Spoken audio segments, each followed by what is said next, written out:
আসসালামু আলাইকুম রহমতুল্লাহ। আজকে একটি গুরুত্বপূর্ণ বিষয় নিয়ে আলোচনা করব, সেটা হচ্ছে পাসপোর্ট মালুমাত।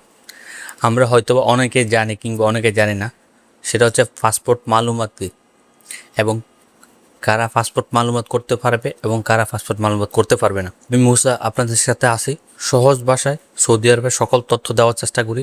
ভিডিওটি ভালো লাগলে অবশ্যই শেয়ার করে দিবেন। পাসপোর্ট মালুমাত হচ্ছে আপনি যখন সৌদি আরবে আসছেন, যে পাসপোর্ট দিয়ে ওই পাসপোর্টটি মেয়াদ শেষ হয়ে গেছে বা পাসপোর্টের মেয়াদ এক্সপায়ার হয়ে গেছে, এখন আপনি নতুন পাসপোর্ট বানাবেন বা নতুন পাসপোর্ট বানিয়েছেন।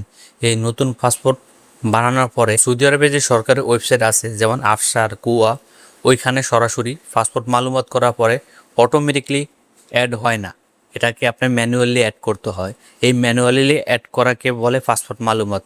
যেমন আপনার পুরান পাসপোর্টটি আফসার অ্যাকাউন্ট থেকে ক্যান্সেল করে নতুন পাসপোর্টটি অ্যাড করবেন বা সরকারি ওয়েবসাইটে আপলোড করবেন, এটাকে পাসপোর্ট মালুমাত বলে থাকে। এখন কারা পাসপোর্ট মালুমাত করতে পারবেন না বা আপনার পাসপোর্ট হয়েছে কিন্তু মালুমাত হচ্ছে না, যাদের ট্রাফিক ভায়োলেশন আছে, আপনার নামে ট্রাফিক ভায়োলেশন আছে, তাদের পাসপোর্ট মালুমাত হবে না। দ্বিতীয় হচ্ছে যাদের নামে সৌদি আরবের সফর মমনু করা আছে, আপনার সৌদি আরবের থেকে কখনো দেশে যেতে পারবে না, তাদের পাসপোর্ট মালুমাত হবে না।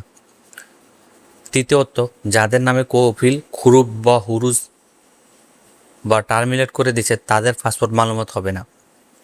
এবং অন্যান্য কারণ হতে পারে, বিভিন্ন কারণে পাসপোর্ট মালুমাত হবে না।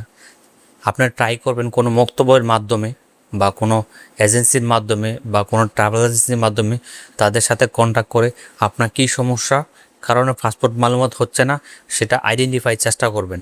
পাসপোর্ট মালুমাতের বিস্তারিত ভিডিওটি ভালো লাগলে অবশ্যই শেয়ার করে দিবেন।